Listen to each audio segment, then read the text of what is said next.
अस्सलाम वालेकुम ख़वातीन व हज़रात, welcome back to another episode of Pakistani dream. मैं हूं आपका होस्ट ज़ैन परवेज़। 2024 आ गया है और काफ़ी सवालात हैं जो हर पाकिस्तानी को तंग कर रहे थे, उसके साथ साथ मुझे भी तंग कर रहे थे। उनमें से एक सवाल तो ये था कि 2024 के अंदर पाकिस्तान की सियासत के ऊपर बात करने का कोई फ़ायदा है या नहीं है। दूसरा सवाल ये था कि 8 फरवरी करीब आ रहा है और इलेक्शंस होंगे या नहीं, और अगर इलेक्शंस हो भी जाते हैं तो पाकिस्तानी के वोट की वक़्त जो है वो एक रद्दी के टुकड़े से ज़्यादा होगी या नहीं होगी।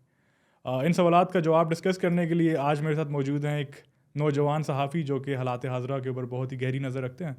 वनीब वसीम सर, अस्सलाम वालेकुम and welcome to the podcast. जी वालेकुम अस्सलाम ज़ैन, आपको और जो लोग इस वक्त हमें पाकिस्तानी ड्रीम के इस फोरम पे देख रहे हैं उन सबको अस्सलाम वालेकुम। तो सबसे पहले तो ये बताएं कि 2024 में आपकी कैफियत कैसी है, कैसा महसूस कर रहे हैं? एज अ पाकिस्तानी मैं बहुत होपफुल हूँ हम्म। ज़ैन साहब, लेकिन एज अ जर्नलिस्ट मैं उतना ही होपलेस हूँ। उसकी वजह यह है कि जो मालूमात हैं, जो ख़बरें हैं, ये जब आप तक पहुँचती हैं तो ये ज़ाहिर है आपकी शख्सियत पे भी असरअंदाज होती हैं और उसका असर फिर आपके रोज़मर्रा उमूर पे भी पड़ता है। मेरा ये मानना है कि पाकिस्तान में इससे पहले इतनी अनसर्टेनिटी कभी नहीं थी, और जब मैं अनसर्टेनिटी का लफ्ज़ इस्तेमाल कर रहा हूँ तो ख़ास तौर पे इलेक्टोरल प्रोसेस को मद्देनज़र रखते हुए कर रहा हूँ। पाकिस्तान में जो डेडिकेटेड इलेक्शन की डेट तय है वो 8 फरवरी है। बिल्कुल। अवामुन्नास जानते हैं, दुनिया जानती है, लेकिन हालात कुछ ऐसे हैं कि बहुत कम अलामात ऐसी हैं जो मुझे ये मानने पे कायल करती हैं कि इंतखाब वाकई 8 फरवरी को बैलेट पे पाकिस्तानी अवाम वोट करेगी। आज आपने इसी मौजू के लिए मदू किया है, तो जो हम आगे बढ़ेंगे इस पे गुफ्तगू करने की कोशिश करेंगे। जी अच्छा सर, पिछली दफ़ा भी इलेक्शंस जो थे डिले हुए थे क्योंकि 3 महीने के अंदर अंदर इलेक्शंस का होना ज़रूरी था बाय द कॉन्स्टिट्यूशन। लेकिन पिछली दफ़ा सेंसस का बहाना किया गया और काफ़ी जर्नलिस्ट और काफ़ी इंटेलेक्चुअल्स थे, उन्होंने कहा कि यार ये बात बजा है, रीज़न वैलिड है क्योंकि सेंसस काफ़ी देर से हमारे मुल्क में नहीं हुए और इसके बगैर इलेक्शंस करवाना बेवकूफ़ी होगी। तो do you think that was the valid reason to delay elections at first place? मैं इस पे आता हूँ, लेकिन please allow me to rectify then. Census Pakistan कर चुका था, लेकिन उस सेंसस की बेस पे जो हमने डीलिमिटेशन करनी थी, जिसे हम हल्का बंदियाँ कहते हैं, वो ख़ासे तातुल का शिकार थी। मैं आपको लेके जाना चाहूँगा थोड़ा सा माजी करीब में। ये साल 2022 है जब तहरीक दम एतमाद से पहले के दिन है। उस वक्त के प्लानिंग मिनिस्टर जिनका नाम था जनाब असद उमर साहब, वो on the forum of media interpretation ये बात कर चुके हैं कि डीलिमिटेशन दिसंबर 2022 तक हो जानी थी। At this point in time we are sitting in January 2024। नवंबर 2023 तक पाकिस्तान में इंतखाबात हो जाने चाहिए थे। तो ये जो डीलिमिटेशन का क्लेम था, ये बादी नज़र में एक बोगस क्लेम था, लेकिन चूंकि उस वक्त यही चूरन एक बेचा जा सकता था तो इसका इस्तेमाल किया गया और इलेक्शंस को तातुल में भेजा गया। अब आते हैं इसकी वैलिडिटी पे, जो आपने सवाल किया।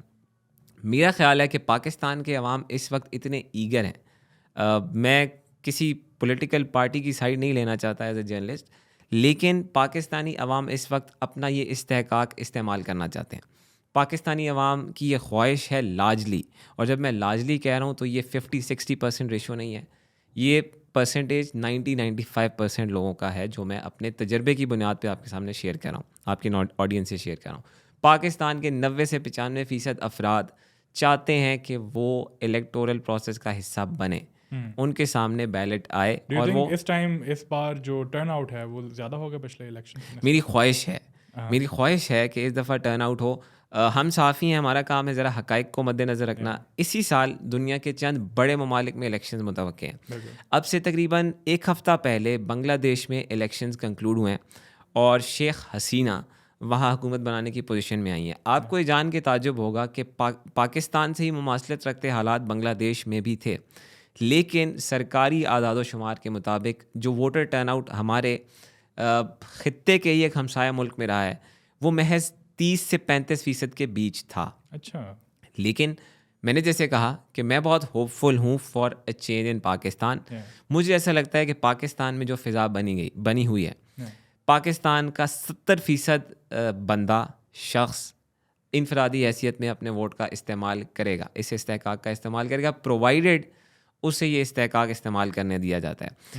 अब हम उस तरफ जाएंगे कि क्या आया ये इस्तेहकाक इस्तेमाल करने दिया जाएगा या नहीं, जो आज की हमारी बॉटम लाइन है कि आया इंतखाब होगा या नहीं। जी, तो क्या लगता है कि इलेक्शंस होंगे भी या नहीं होंगे? बहुत अच्छा सवाल है। मैं चाहूँगा कि चूँकि साफ़ी हैं तो इसका जवाब थोड़े से इंडिकेटर्स की बेस पे देंगे।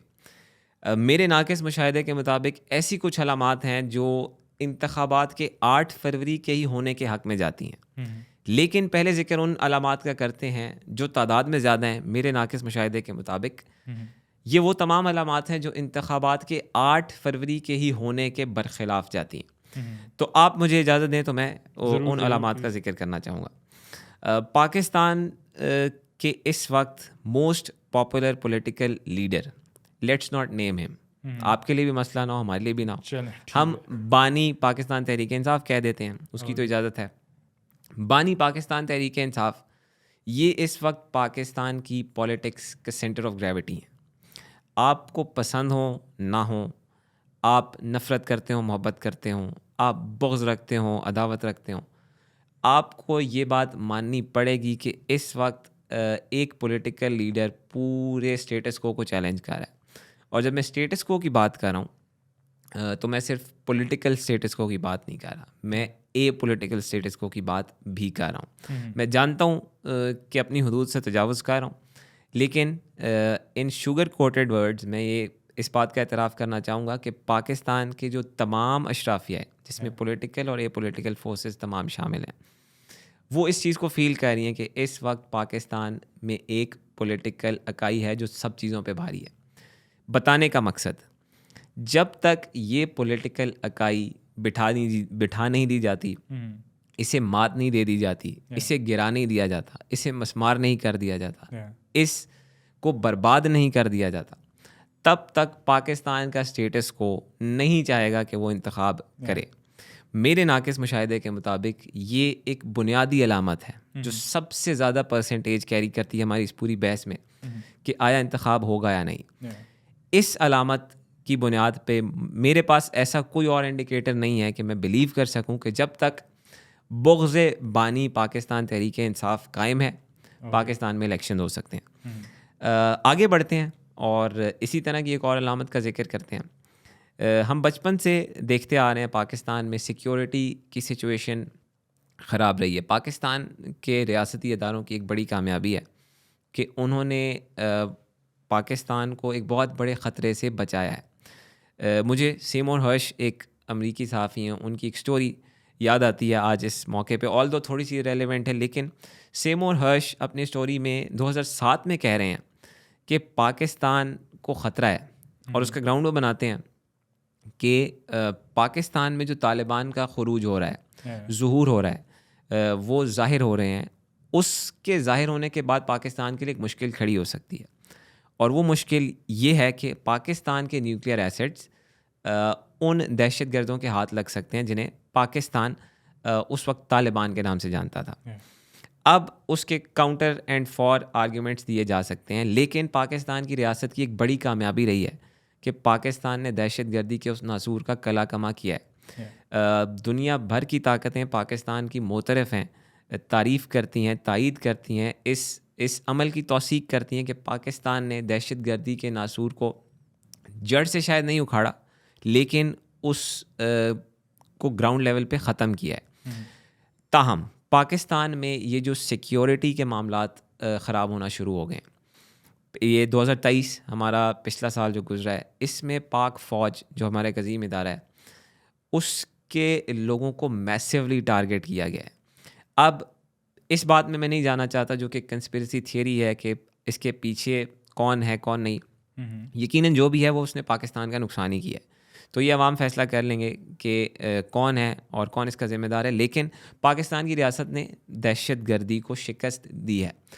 इस फेज़ में इसका उमड़ के सामने आना, ये मेरे लिए बतौर सहाफ़ी, एक अदना से सहाफ़ी, कॉज ऑफ कंसर्न है। याद रखें कि जब हम 2023 के आगाज़ में थे, इफ़ माई मेमोरी सपोर्ट्स मी, ये जनवरी-फरवरी के अयाम हैं 2023 के, तो पाकिस्तान का ही इलेक्शन कमीशन जब हमारे इदारों से सर्विसेज मांग रहा था कि आप हमें इलेक्शन, जहाँ पे हमने इलेक्शंस कराने, इलेक्शन सेंटर्स में हमें सिक्योरिटी दें, तो पाकिस्तान के इदारों के पास इतने पर्सनल नहीं थे, इतनी नफरी नहीं थी कि पूरे पाकिस्तान में सपोर्ट किया जा सके। अब 2023 में जब मैसिव लेवल पे शहादतें हुई हैं, तो क्या realistically speaking as a journalist, क्या वही इदारे पाकिस्तान में उस तरह सेफली इलेक्शंस करा सकते हैं, नोइंग कि चंद टैबू जमातों का मैं नाम ले लेता हूँ, TJP इसका ज़हूर हुआ है, TTP ये एक नए शक्ल में सामने आई है, लश्कर खुरासान ये एक नई शक्ल में सामने आई। ये तमाम तंजीमें हैं जो कि दहशत गर्दों की पुष्पनाई से चल रही हैं। ताहम फिर भी उम्मीद नहीं खोनी चाहिए, पाकिस्तान के इदारे बावकार इदारे हैं और 24/7 काम करें, मेहनत से काम करें। फिर भी सिक्योरिटी की जो सिचुएशन है, it does not allow me to believe कि पाकिस्तान में अब से 28-27 दिन के अंदर इंतखाब होने जा रहे हैं। मेरी नेक तमन्ना है पाकिस्तान के अवाम के साथ हैं। मेरी दुआ है सुप्रीम कोर्ट भी इंटरफेयर करेगी, क्योंकि सेनेट के अंदर बिल पास हो चुका है, अभी प्रेसिडेंशियल अप्रूवल की ज़रूरत है। आपका सवाल बड़ा जेन्युइन है, इसका जवाब मैं देने की कोशिश करता हूँ। सेनेट चूँकि बिल लेजिस्लेट कर चुकी है, अब सिर्फ प्रेसिडेंट साहब के दस्तखत की गुंजाइश बाकी है, तो उसके बाद तो कानून की शक्ल उसने धार लेनी है। लेकिन ये जुमला इस पॉडकास्ट में काफ़ी रिपीटेटिव होगा। एज अ जर्नलिस्ट हमने इन्फॉर्मेशन की बुनियाद पे चलना होता है, और इन्फॉर्मेशन यही है कि ये चीज़ चैलेंज होगी। अब आपने जिस जंक्चर पे इसका जिक्र किया है, इसको अपनी बहस में इसी तरह शामिल करते हैं कि कानूनी बहस पाकिस्तान में एक ऐसी बहस है जो छिड़ती ही चली जाती है। आप देखें कि आज पाकिस्तान तहरीक इंसाफ को वही पेशावर हाई कोर्ट का डिवीज़न बेंच बल्ले का निशान अलॉट कर रहा है, जिस पेशावर हाई कोर्ट ने अब से चंद हफ्ते भी नहीं, चंद दिन पहले यही बल्ले का निशान छीना था। यही वो कोर्ट है जिसने चंद दिन पहले बल्ले का निशान अलॉट तो खैर पहले से हुआ है, अलॉट करने की इजाज़त दी थी।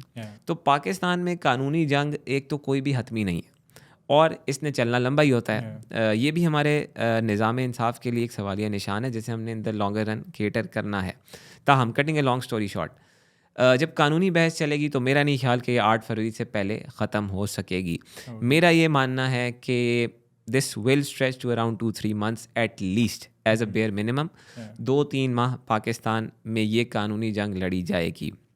सिक्योरिटी के जो मैं जिक्र कर रहा था, उसे इलेक्शन कमीशन के हालात से कनेक्ट करने की कोशिश करता हूँ। पाकिस्तान का इलेक्टोरल वॉच डॉग यानी इलेक्शन कमीशन ऑफ पाकिस्तान, मेरी नज़र बतौर एक अदना से सहाफ़ी सबसे ज़्यादा इस पे मबजूल है। उसकी वजह ये कोई भी शख्स समझ रहा होगा, बड़ी सादा सी है कि ये वो इदारा है जिसने पाकिस्तान में इलेक्शंस मुनक्किद करवाने हैं, लेकिन ये इदारा इतना क्रेडिबल तो शायद मुनासिब लफ्ज़ नहीं है, लेकिन इतना ऑटोनमस नहीं है कि कोई भी फ़ैसला अपने आप कर सके। हाल ही में सेक्रेटरी इलेक्शन कमीशन वो अपने ओहदे से मुस्ताफ़ी हुए हैं।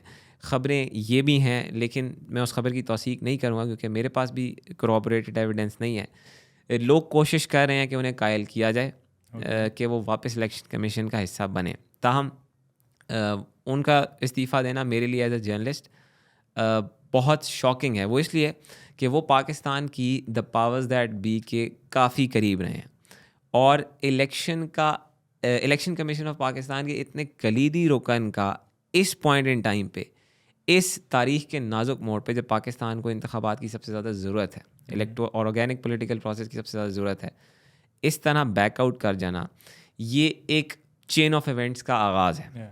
मेरी खबर यह है कि ये इस्तीफ़ों का सिलसिला इलेक्शन कमीशन ऑफ पाकिस्तान में यहाँ नहीं रुकेगा।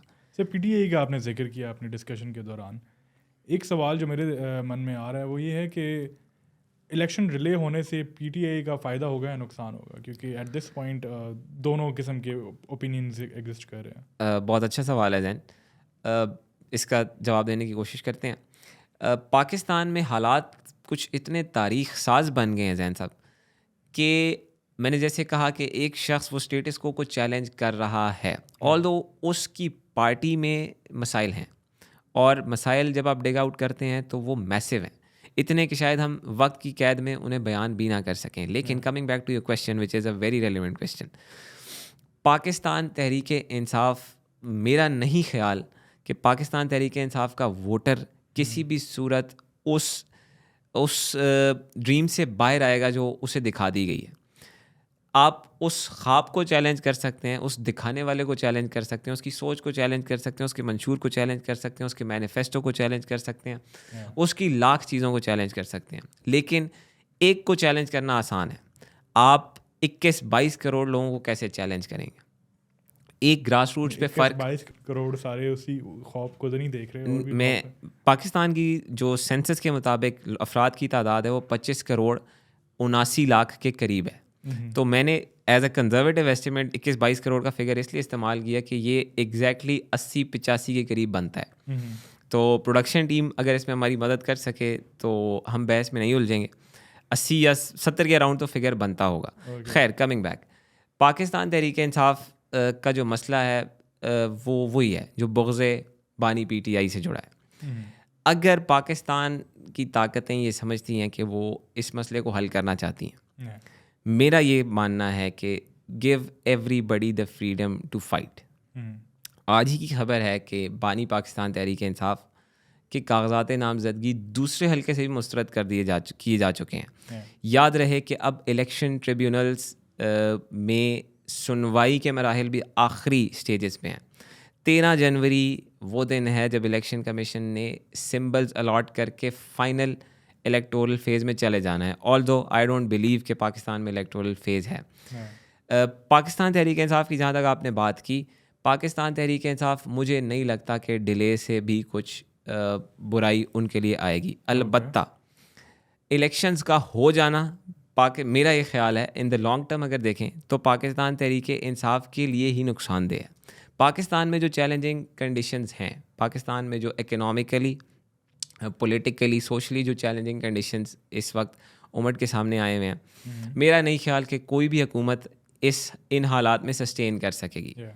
अगर पाकिस्तान तहरीक इंसाफ किसी भी वक्त, चाहे फरवरी में, मार्च में, अप्रैल में, मई में, जून में, कभी भी इलेक्शन होता है और पावर में आती है, जिसके इम्कानात बहुत बहुत कम है, मेरा नहीं ख्याल कि पाकिस्तान तहरीक इंसाफ पाकिस्तान के लोगों को खुश रख सकेगी। और ये इस नाचीज़ का पाकिस्तान की ताकतों को एक मशवरा भी है, ऑल्दो हम इस काबिल नहीं हैं, लेकिन चूँकि राय देने का हक़ रखते हैं और आप जैसे फोरम्स मौजूद हैं, तो द पावर्स दैट बी को मैं अपनी इस नाकिस कैपेसिटी में यही कहना चाहूँगा कि let him come to power. अगर आपने लॉन्ग टर्म में रेस जीतनी है, अगर आपने लॉन्ग टर्म में उस शख्स को वाकई हराना है, क्योंकि जेल में तो आप उसे हरा नहीं सक रहे, अगर आपने उसे वाकई हराना है, give him another chance, give him an year, give him 2, तीसरे में आप फील करेंगे कि he'll fail again। पाकिस्तान के हालात है। चलें, ये तो हमारी ख्वाहिश और हमारी अपील हो गई ना, लेकिन इलेक्शंस आ रहे हैं। डू यू थिंक कि हमारे जो वोट की कदर है वो की जाएगी? मतलब जिस पार्टी को, जिस शख्स को हम पावर में देखना चाहते हैं, वाकई वो शख्स पावर में आएगा या नहीं आएगा? हम से मुराद मैसेज। देखिए, इसका एक जवाब शॉर्ट टर्म में दिया जा सकता है जैन साहब, एक लॉन्ग टर्म में दिया जा सकता है। जैसा कि मैंने कहा, मैं पुरउम्मीद भी हूँ और उम्मीद थोड़ी सी डामाडोल भी है, जिसे हम कहते हैं। पुरउम्मीद होने की वजह यह कि लॉन्ग टर्म में इस सब में ही पाकिस्तान की बका है, क्योंकि किसी भी बीमारी का तदारुक, उसका इलाज तब हो सकता है जब उसकी तशख़ीस की जा सके। सादी ज़ुबान में, आप किसी मर्ज़ का इलाज तब करेंगे जब आपको पता हो कि वो मर्ज़ है क्या। पाकिस्तान में पिछले 2 साल के जो वाक़यात हैं, 2-2.5 साल के जो वाक़यात हैं, इनकी सबसे बड़ी खूबसूरती एज ए जर्नलिस्ट मेरे लिए ये है सर, कि पाकिस्तान का जो नासूर था, पाकिस्तान का जो मसला था, वो अवाम उन्नास में डिस्क्लोज हो चुका है, डिसाइफर हो चुका है। ये जुमला पॉलिटिकल नहीं था, डिसाइफर हो चुका है। तो अब सिर्फ इस फरसूदा निज़ाम को हमने हटा के फेंकना है। शॉर्ट टर्म में आपके सवाल का जवाब देने की कोशिश करते हैं कि शॉर्ट टर्म में तो मुझे नहीं लगता कि इस इलेक्शन में अगर होता है तो पाकिस्तान की हकीकी चॉइस सामने आएगी।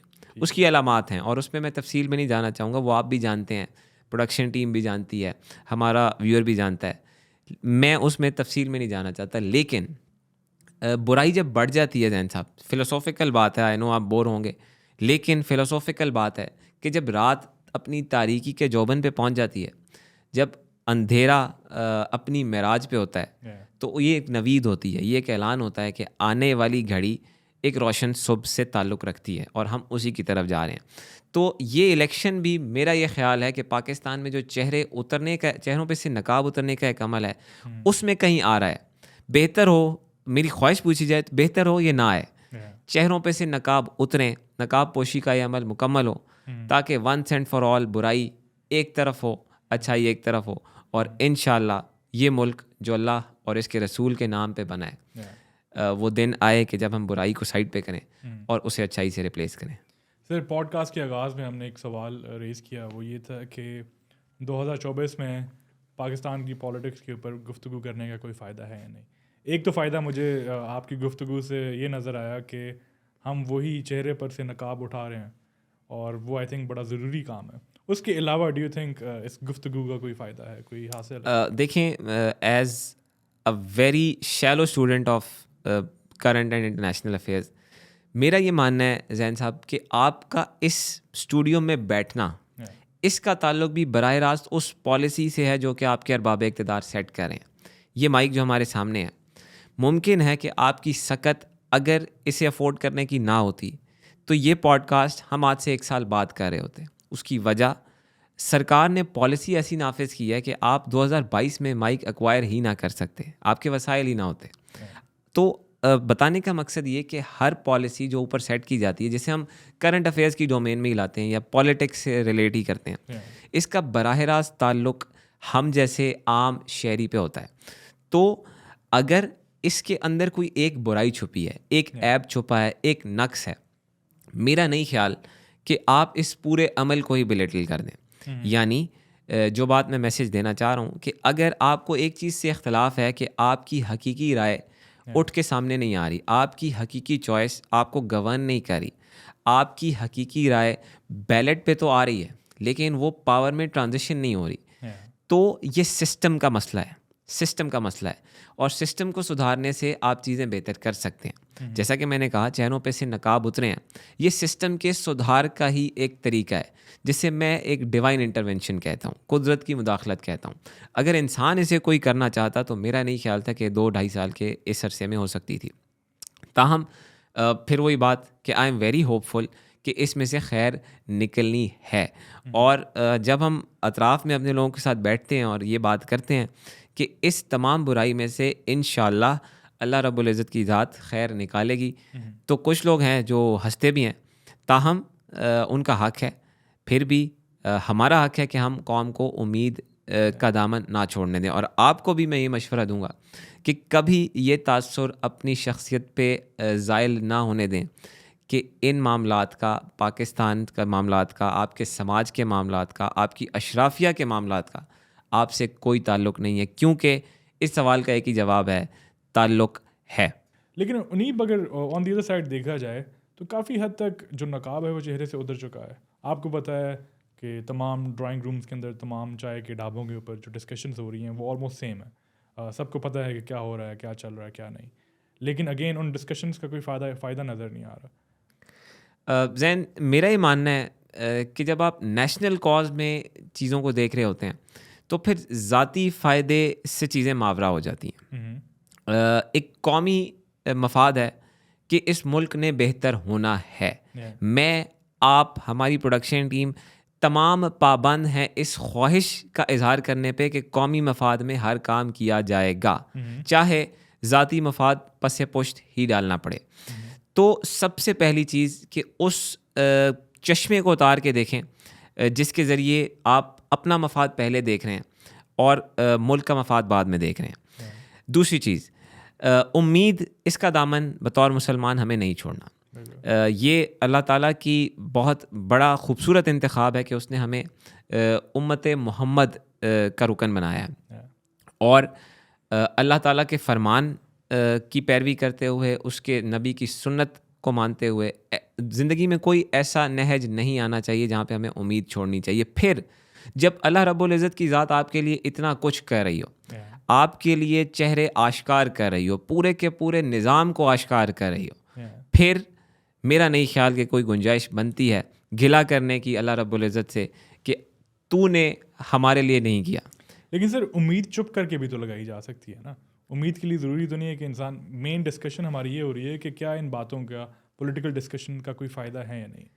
लेकिन अगर आप कह रहे हैं कि पुरुम्मीद रहना है और पुरुम्मीद रहने के लिए डिस्कशन करनी है, तो आई थिंक आई डिसएग्री, क्योंकि इस डिस्कशन की एंड के ऊपर जो डिस्कशन आजकल ड्राइंग रूम्स में अगेन और ढाबों पे हो रही है, लोगों के दरमियान हो रही है पाकिस्तानियों के बीच में, उससे कोई भी उम्मीद तो नहीं हो रहा। आई थिंक वो उम्मीद लूज बात कर आपकी रहे हैं। ठीक है जैन, लेकिन अगर कोई उम्मीद यहाँ बरकरार रख सकता है तो वो खामोशी से बरकरार रख खामोशी रखनी चाहिए, लेकिन उसके साथ ही हरकत भी ज़रूरी है। देखिए, खामोशी का ताल्लुक, आपका सवाल बड़ा अच्छा है, मैं दाद दूंगा आपकी। खामोशी आपके दस्तरस में है, लेकिन हरकत करना भी ज़रूरी है। लेकिन अनीब भाई, अगर देखें तो आजकल के दौर में हरकत में बरकत डालने के लिए बॉयज़ हमेशा रेडी बैठे होते हैं। तो डू यू थिंक बॉयज़ से मुराद कौन है यहाँ? आपको पता है कि बॉयज़ से कौन है? ठीक है, मैं समझ गया, आगे चलिए। तो डू यू थिंक इस टाइम पे हरकत करनी चाहिए जबकि बॉयज़ रेडी बैठे हैं? देखिए, बॉयज़ की भी एक अक्सरियत है, ये आपको मैं on the base of information बता रहा हूँ। बॉयज़ की भी एक अक्सरियत है जो चाहती है कि बाहर के लोग हरकत करें। ये आई ओन दिस इंफॉर्मेशन, आई से दिस ऑन अथॉरिटी, कि उनका भी एक लार्ज परसेंटेज है जो चाहता है कि आप हरकत करें, उम्मीद ना खोएं। लेकिन उनके चाहने या ना चाहने से कोई फर्क पड़ता है? नहीं, ये एक बहस है जिसमें हम आगे जा सकते हैं। ताहम खबर की बुनियाद पे लोग हैं जो चाहते हैं कि आप हरकत करें। Coming back to what you said, जो आप कह रहे थे कि आया इस डिस्कशन का फ़ायदा है या नहीं, मेरा ये मानना है कि डिस्कशन ही लोगों में शऊर लाती है। अब डिस्कशन और गॉसिप में कुछ फ़र्क है। मैं आपसे बात कर रहा हूँ on the basis of information, this is not gossip, ये डिस्कशन है, हेल्दी डिबेट है। वो गुफ्तगू जो बग़ैर तहकीक के, बग़ैर इंफॉर्मेशन के, बग़ैर नॉलेज के की जाए, मेरा मानना है वो गॉसिप है। आपने चौराहों का, ढाबों का, चौकों का जिक्र किया। मेरा ख़्याल है कि वहाँ लार्जली, जो मेरा पर्सपेक्टिव है, लार्जली जो गुफ्तगू हो रही होती है उसे बॉयज़ की ज़ुबान में लंगर गप कहते हैं। यानी होती तो है, वो आपको इंग्रॉस्ड रखती है, आपका टाइम अच्छा गुजारती है, लेकिन हकीकत से उतनी ही दूर होती है। तो उसके लिए एक मुहक्किक होना बहुत ज़रूरी है, और अगर आप नहीं हैं तो ऐसे लोगों के साथ, हमारे जैसे लोगों के साथ बैठना बहुत ज़रूरी है जिसके पास इन्फॉर्मेशन होती है। येट अगेन, अगर 2-4 लोग बड़ी इंफॉर्मेटिव डिस्कशन कर भी रहे हैं based on information and all that, और उसकी बेस के ऊपर अगर वो एक्शन नहीं ले पा रहे, डू यू थिंक अगेन उस डिस्कशन का फ़ायदा है? देखिए, एक्शन को अगर आप रिवोल्ट की शक्ल देना चाहते हैं तो उसका दिफा मैं नहीं करूँगा। एक्शन हमने, क्योंकि eight this point do you think Pakistani कुछ कर सकता है वोट के अलावा? नहीं, पाकिस्तानी के पास एक ही चीज़ है, और उसी पे मैं आ रहा था, वो है बैलेट की एक्सरसाइज। और वो भी आप कह रहे हैं कि कंफर्म नहीं है, पक्का पता नहीं है कि मुमकिन है उस एक्सरसाइज के नतीजे में उसको वही रिजल्ट मिलता है जो इस साल, पूरे साल भी पाकिस्तान के अवाम वो हक इस्तेमाल ना कर सकें। ये खबर है। ख्वाहिश एक अलहदा चीज़ है और ख़बर एक अलहदा चीज़ है। बेहतर नहीं है बंदा इस साल 2024 को अमेज़ॉन के ऊपर डेडिकेट कर दे कि यार इस साल पैसे कमाने? ये आइडिया अच्छा है, लेकिन इसके लिए आप मुझे बिड करें कि आप पूरे साल को कैसे अमेज़ॉन पे लगाएंगे। मुझे सिर्फ एक दलील दे दें तो मैं आपकी बात का कायल हो जाऊं। अमेज़ॉन इज़ वन केस ना। मैं कह रहा हूँ कि इस साल पैसे कमाने पे लगें कि यार कोई डॉलर्स कमाने के तरीके सोचें, मेरा ये मानना है प्रैक्टिकली अमल किया जाए। Don't you think? पैसे आपने जिस समाज में कमाने हैं, उस समाज में जो सरकार की पॉलिसी है उसके गिर्द ही आप अपना काम कर सकते हैं, क्योंकि वो कारोबार हो, वो नौकरी हो। तो आप, जैसा कि मैंने इब्तदाई मराहिल में जिक्र किया कि हर वो चीज़ जो अवाम नास कर रहे हैं उसका बराह रास्त ताल्लुक सरकार से है, and it is vice versa as well. Sir, इस मुल्क में ऑनलाइन पैसे कमाने के लिए सिर्फ आपको इंटरनेट चाहिए। आप यूएस बेस्ड कंपनीज खोल सकते हैं, और अगर अकाउंट बना सकते हैं। इंटरनेट पे रुकते हैं जैन, अगर पाकिस्तान टेलीकम्युनिकेशन अथॉरिटी के चेयरमैन, नाम बताएंगे आप मुझे? मुझे नहीं पता। मेजर जनरल हमीदुर रहमान, वो आपका इंटरनेट ही बंद कर दे तो आप क्या करेंगे? मेजर हमीदुर रहमान, ये आपको पता है कब हुआ है जैन? नहीं, ये अगले दिन, जब अगले नहीं, पिछले दिन जब पीटीआई की फंड रेजिंग हो रही थी। और उस फंड रेजिंग में कितने पैसे जमा किए गए थे? I have no idea. चलें, खैर कोई नहीं, सवाल कितने पैसे जमा किए गए थे? पाकिस्तानी 10 करोड़ रुपए सर। हाँ। तो आप कहते हैं कि हमारे पैसे ऑनलाइन अगर हम कमाना चाहते हैं तो वो भी मेजर साहब रोक सकते हैं? हाँ, वो रोक सकते हैं सर। क्यों रोकेंगे यार? सर आप उनको तंग सवाल ही अच्छा नहीं है। मैं कह रहा हूँ उनको आप तंग ही ना करें। इस स्टूडियो के अंदर ये सवाल अच्छा है, लेकिन once we step out of this room ये सवाल मुमकिन है कि आपको करने ही ना दिया जाए। ताहम healthy debate is essential, provided वो सुनी जाती हो। मैंने आपको कहा बॉयज़ की ही एक बड़ी तादाद है जो कि हेल्दी डिबेट को एंजॉय करती है। ऑल्दो एसेंट्रिसिटीज़ होती हैं, ऑडिटीज़ होती हैं, कुछ मुख्तलिफ बिहेवियर्स होते हैं। ताहम मुझे लग रहा है कि बहस कहीं और जाएगी, तो मैं यहीं रुकता हूँ। लेकिन आपका सवाल अच्छा था, उम्मीद करता हूँ कि उस अंदाज से जवाब भी दे सका हूँ। सर आई थिंक 40 मिनट्स का मार्क हमने रीच कर लिया and it was a good discussion. मैं उम्मीद करता हूँ कि आप मुझसे बोर नहीं होंगे जैन। सर मैं आपसे बिल्कुल बोर नहीं हुआ, लेकिन ये है कि since we live pretty much close to each other and I think we'll have a chance to sit together another time. Sure. And have another discussion, another podcast Why on a not? different topic. Like, it was lovely having you. Thank you so much for watching Pakistani Dream. Do not forget to subscribe to our channel and keep supporting our dream.